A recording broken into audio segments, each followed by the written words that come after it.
Welcome to the deep dive. So, you're looking to get a handle on the world of game development engines, maybe get up to speed quickly but thoroughly.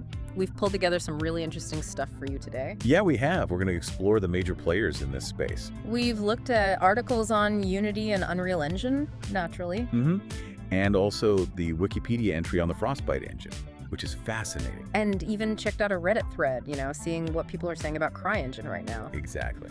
So our goal here is really to cut through the noise, give you the essential info about these engines, what they're good at, maybe where they stumble a bit. How they stack up against each other. Yeah, right. We want you to walk away with a clear, sort of easy to digest understanding of the whole game engine landscape. Without getting totally bogged down in the super technical jargon. Precisely. Okay, so let's dive in, shall we? Let's do it. Let's start with the two giants, really. Yeah. Unity and Unreal Engine. They kind of shape the whole industry. Oh, absolutely. They're like the fundamental building blocks for so many games. They really are. And one of the first things that jumps out is just how many places you see these engines. Yeah. Unity, wow, it supports over 25 different platforms. Yeah, that's huge. It really is. And it's especially dominant in mobile, right? Like over 70% of mobile games. That's the figure, yeah. That huge reach is a massive plus for Unity. It also supports a lot of platforms, mobile, desktop, consoles. Sure. But Unity's coverage is just, notably wider. It makes it super appealing if you want to reach, the biggest possible audience. Right. And this is where it gets interesting thinking about who uses them. Unity, it seems, is super popular for mobile, like we said, and also with indie developers. It's often seen as maybe the friendliest place to start if you're a beginner. People talk about a simpler interface, and it uses C#.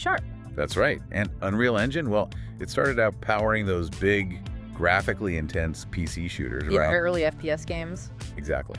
But now it's kind of become the benchmark, maybe, for AAA games, especially the ones really pushing high-def graphics. It's often seen as the standard for those top-tier, really visually stunning games. So you mentioned the languages. Unity uses C#, which, people say is easier to learn first off. What about Unreal? Unreal Engine uses C++X, which generally has a steeper learning curve. It's just a more complex language. Okay. But Epic Games, the creators, they did introduce something called Blueprint visual scripting.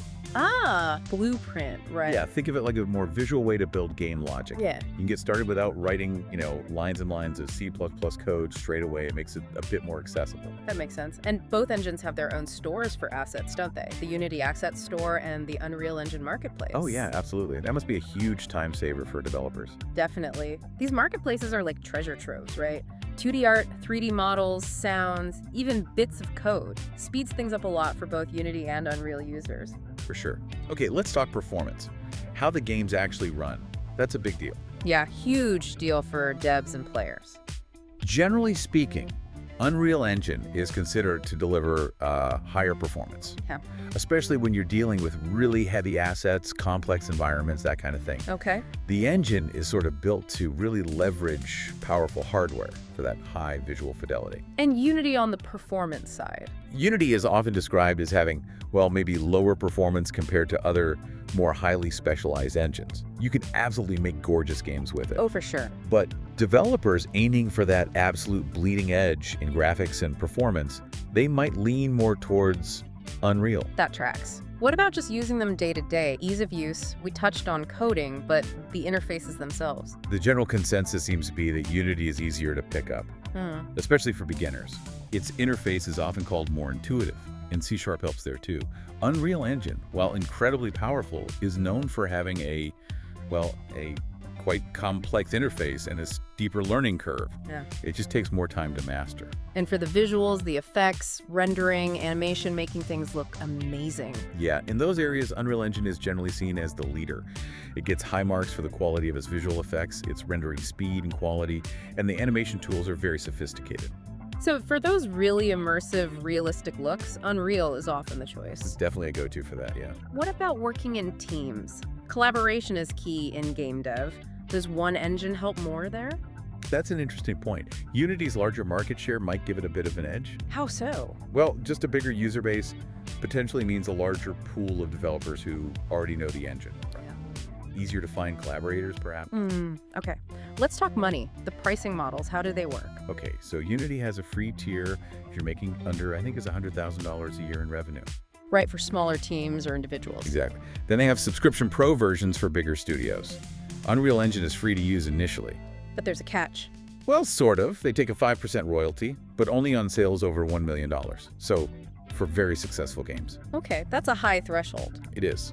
And they also offer a per-seat subscription option, too. Yeah. So, yeah, depending on your project's scale and potential success, one might look better financially. And what about the computer you need? Do you need a beast to run these? Unreal Engine definitely tends to be more resource-intensive than Unity. Needs more horsepower. Yeah, you'll generally need a more powerful machine to really get the most out of it. Unity is designed to be a bit more accessible, runs well on a wider range of systems. Okay, let's ground this with some examples. What are some big games made with Unity? Oh, some fantastic ones. You've got the beautiful Ori and the Blind Forest, the really unique art style of Cuphead. Love Cuphead. The deep RPG Pillars of Eternity, the massive hit Genshin Impact, and cities, skylines for city-building fans. That's a really diverse list. Shows its flexibility. Totally.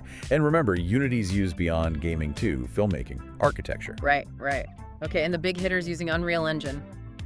Well, obviously Fortnite, that's a huge one. Can't ignore Fortnite. Then there's the incredible Hellblade, Senua's Sacrifice, Star Wars Jedi, Fallen Order, the upcoming Witcher 4 is using it. Oh, interesting. The Silent Hill 2 remake, STALKER 2, it really powers a lot of those visually demanding big budget titles. Okay, giants covered.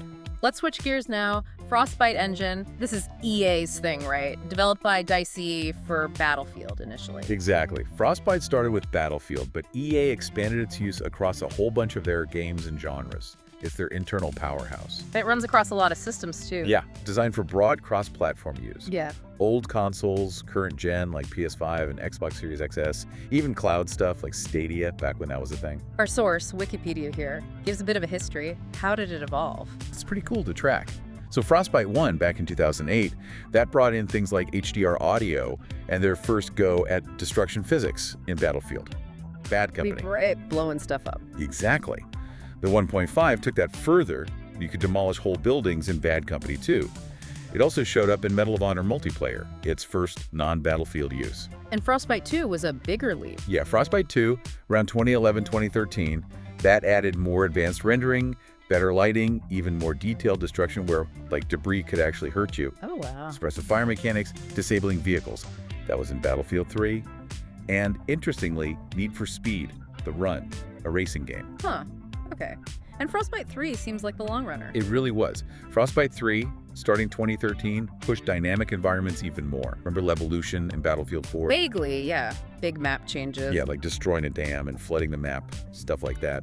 It also added VR support later on, and eventually Nintendo Switch support with Plants vs. Zombies. And they sort of rebranded it recently. Yeah, for Battlefield 2042 in 2021, they just started calling it Frostbite again.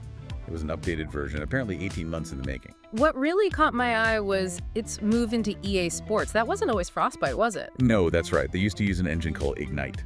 But starting around 2015 with the PGA Tour game, they began switching their big sports titles, FIFA, Madden, NHL, UFC, over to Frostbite. So it powers pretty much all their big sports games now. Pretty much, yeah. Though some legacy editions on older consoles or Switch sometimes use different tech, fewer features. And Frostbite Labs, what's that about? That started in 2016. A research division looking at future tech, VR, AI, machine learning, trying to push the engine forward. They have teams in Stockholm and Vancouver. But it hasn't all been smooth sailing. Wikipedia mentions criticisms, like it being complex. Yeah, Frostbite has this reputation for being quite intricate. There were reports, especially from BioWare. Right, Dragon Age, Mass Effect, Andromeda, Anthem. It's exactly. Reports of development struggles partly because the engine was difficult to work with, especially for genres it wasn't originally designed for, like RPGs. For a while, EA was really pushing studios to use it, even if they preferred something else. Like, that's changed now. It seems so. That strategy has become more flexible. They're letting developers choose their engine more now. There is also a security thing mentioned. A leak. Yeah, June 2021. Some div tools and source code related to FIFA 21 got leaked, raised some security questions. So what's the latest on Frostbite? Is EA moving away from it? Well, they announced late last year, December 2023, that studios have more freedom to choose engines. But interestingly, the next Dragon Age, the Veilguard, Yeah. it's still using an improved version of Frostbite. Yeah. So it suggests it's still a powerful option, maybe just not mandated for everything anymore. Okay, interesting. Let's move to our last one, CryEngine. This comes from that Reddit discussion, right? Looking at why it's maybe less talked about than Unity, Unreal, or even Godot. Yeah, the Reddit thread gives some good sort of on-the-ground perspectives. Technically, people still acknowledge CryEngine can produce amazing visuals. You know, Legacy of Far Cry, Crysis. Kingdom Come Deliverance too. Right, Kingdom Come Deliverance. And apparently the sequel, KCD2, is highly anticipated to show what the engine can still do. Someone even mentioned its real-time global illumination on the Switch being mind-blowing. But there's a but. Why isn't it discussed as much? A big reason seems to be the community and support aspect, or the perceived lack of it compared to Unity and Unreal. Fewer tutorials, less documentation, smaller forums. Exactly. That whole ecosystem is just so much bigger for Unity and Unreal, which is a huge factor for developers choosing an engine. Also, Crytek, the company behind it, had some financial and legal troubles in the past. Right, I remember hearing about that. And that made some developers a bit hesitant, maybe worried about long-term support. Licensing is always a factor too. How does CryEngine compare now? Well, it's free now, like the others. But some Redditors pointed out that its older licensing models weren't as appealing. And they compared it to Epic's $1 million royalty waiver for Unreal, or Unity's $100K threshold, which are seen as pretty generous, especially for smaller devs. What about optimization? That came up on Reddit too. Yeah, it did. Some users suggested that, sometimes Unreal Engine games can feel poorly optimized. We've all played some of those. Right. And they contrasted that with Kingdom Come, delivered on CryEngine, which some praised for running well despite looking good. They felt maybe the engine itself plus developer effort led to better optimization there. But you have to remember KCD used a heavily modified CryEngine, right? That's a key point, yeah. Yeah. Both KCD and the sequel used versions that Warhorse Studios adapted significantly. Was CryEngine seen as just for shooters originally? Pretty much, yeah, thanks to Crysis. But Kingdom Come proved it could do open-world RPGs, even if it needed, again, those heavy modifications. And resources, tutorials, assets, help. It sounds like one engine clearly wins there. According to the Reddit thread, Unreal Engine wins by a stretch. Just way more stuff, available tools, documentation, community help. Makes it much easier to get started and solve problems. So CryEngine is kind of facing an uphill battle. That seems to be the consensus, yeah. It's technically capable, but entering a market dominated by Unity and Unreal with their huge communities and resource libraries makes it tough, especially for beginners looking for learning materials. All right, wow, we've covered a lot of ground there. 4 major engines. Let's try and wrap this up with the key takeaways for you listening. Sounds good.